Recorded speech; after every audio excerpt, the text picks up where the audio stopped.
గురుగారు నమస్తే. నమస్తే అమ్మ. గురుగారు, కర్ణుడు అసలు మంచి మార్గాలే కానీ దుర్మార్గమైన పనులే చేశారు, మంచి మార్గంలో ఎక్కడ లేరు. సో అలా ఎందుకు చేయాల్సి వచ్చింది? అసలు దానికి కారణాలు ఏంటి?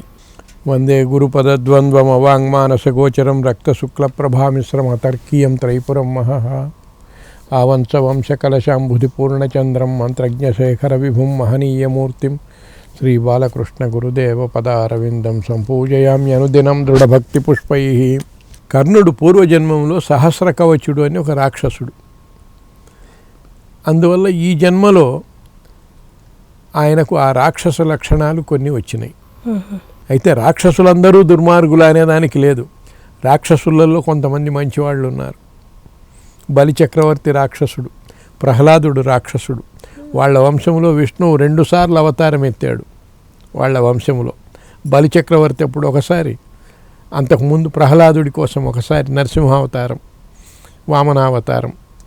ఇట్లా రాక్షసుడు, బాణాసురుడు, వీళ్ళందరూ పరమభక్తులు.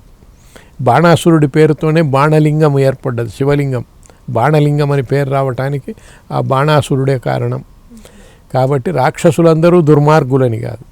అయితే కర్ణుడిలో కూడా కొన్ని దుర్మార్గపు లక్షణాలు ఎక్కువగా ఉన్నాయి, మంచి లక్షణాలు తక్కువగా ఉండవచ్చు.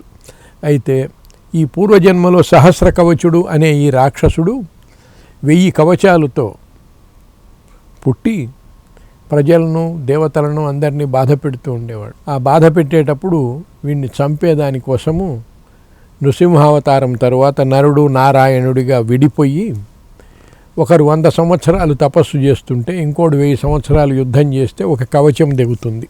ఈ రకమైన వరం ఉండటం వల్ల అట్లా వాళ్ళిద్దరూ మార్చి తపస్సు యుద్ధము చేస్తూ 999 కవచాలను తెగ్గొట్టారు. ఒక్క కవచం మిగిలింది.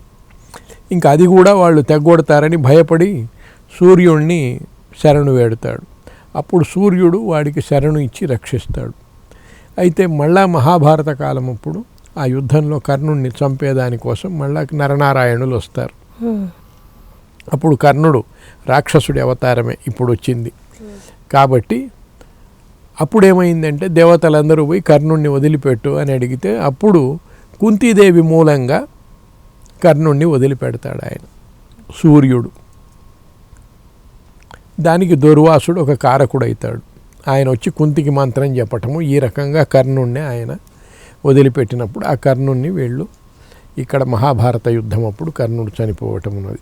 అయితే మహాభారతాన్ని దుష్టచతుష్టయంలో కర్ణుడిని ఒకడిగా చెప్పినప్పటికీ కర్ణుడి మనస్సులో ఒక భావము ఉన్నది అని పండితుల అభిప్రాయం. పెద్దలు ఏం చెప్తారంటే, తాను ఒక క్షత్రియ వంశ స్త్రీకి పుట్టినప్పటికీ, సూర్యుడికి కుంతి గర్భంలో పుట్టిన తాను రాజ్య సుఖాలకు దూరమై ఒక సూతపుత్రుడి మాదిరిగా జీవితం గడపవలసి వచ్చింది. ప్రతి చోట అవమానాలను భరించవలసి వచ్చింది సూతపుత్రుడిగా. కనీసము ఆయన తోబుట్టువులైన తమ్ముళ్ళు పాండవులు 5గురు కూడా వాళ్లకు రాజ్యానికి అధికారము లేకుండా, రాజ్యము వాళ్ళదైనప్పటికీ వాళ్లకు రాజ్యంలో హక్కు లేకుండా వాళ్ళు కూడా ఏదో దేబరిస్తూ బతకవలసిన పరిస్థితి ఏర్పడ్డది. మహాభారత కురువంశ సామ్రాజ్యానికి వాళ్ళు అధిపతులు కాలేని పరిస్థితి ఏర్పడ్డది. తాను ఎట్లా దెబ్బతిన్నాడు, తన తమ్ముళ్ళైనా రాజసుఖాలకు దూరంగా ఉండటం ఆయనకి ఇష్టం లేక ఆయన కౌరవుల పక్షంలో ఉండవలసి వచ్చి ఆ పక్షంలో ఉంటూనే యుద్ధము జరిగితే కానీ పాండవులకు ఈ రాజ్యం దక్కదు. యుద్ధం జరగాలి. ఎందుకంటే యుద్ధము జరిగితే కానీ అవతల వాడు రాజ్యాన్ని ఇవ్వడు. జరగకుండా సంధికి వాళ్ళు ఒప్పుకోరు, రాజ్యం ఇవ్వరు. కాబట్టి యుద్ధం జరగాలి, యుద్ధంలో పాండవులు గెలవాలి, గెలిస్తే కానీ పాండవులకు ఈ రాజ్యము రాదు అని చెప్పి కర్ణుడు ఆ పక్కన ఉంటూ యుద్ధానికి ప్రేరేపిస్తూ వచ్చాడు. చెడ్డ పనులకు వాళ్లను ప్రేరేపిస్తూ తానెట్లా బలైపోయినాడు, ప్రేరేపిస్తూ యుద్ధానికి రెచ్చగొడుతూ యుద్ధం జరిపించే మార్గాన్ని ఎంచుకొని చేశాడు. కర్ణుడి మనస్సులో ఆ భావన ఒకటి ఉన్నది అంటారు. ఆ భావన వల్ల తన తమ్ముళ్లకు రాజ్యము దక్కాలి, అన్న భావనతోటే ఆయన దుర్యోధనుడికి స్నేహితుడిగా ఉంటూ ఇటువంటి అపకారములన్నీ చేస్తూ యుద్ధానికి వాళ్ళను ప్రేరేపణ చేస్తూ వచ్చాడు, చేస్తూ వాళ్ళను బలహీనపరుస్తూ వచ్చాడు కొంతవరకు. అంతేగాని సంధి ప్రయత్నం చెయ్యలేదు ఆయన. ఇప్పుడు మీరు కర్ణుడు పూర్వజన్మలో రాక్షసుడిగా జన్మించాడు కాబట్టి ఈ జన్మలో ఇలా ఉన్నారు అని చెప్తున్నారు. నిజంగానే పూర్వజన్మ అనేది నిజమా కల్పితమా?